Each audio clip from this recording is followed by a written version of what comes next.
أعوذ بالله من الشيطان الرجيم. بسم الله الرحمن الرحيم.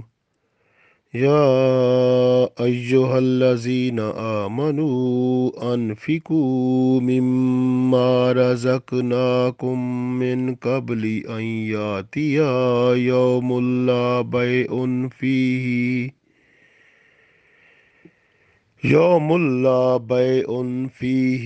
ولا خلة ولا شفاعة والكافرون هم الظالمون۔ عزیز دوستو، السلام علیکم ورحمۃ اللہ وبرکاتہ۔ سورۃ البقرہ آیت نمبر 254 تلاوت کی ہے۔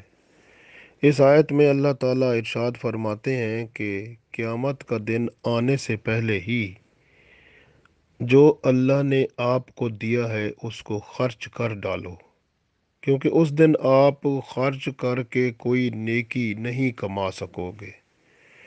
نہ اس دن کوئی خرید و فروخت ہو سکے گی، نہ کوئی دوست کام آئے گا، نہ کوئی آپ کی سفارش کام آئے گی۔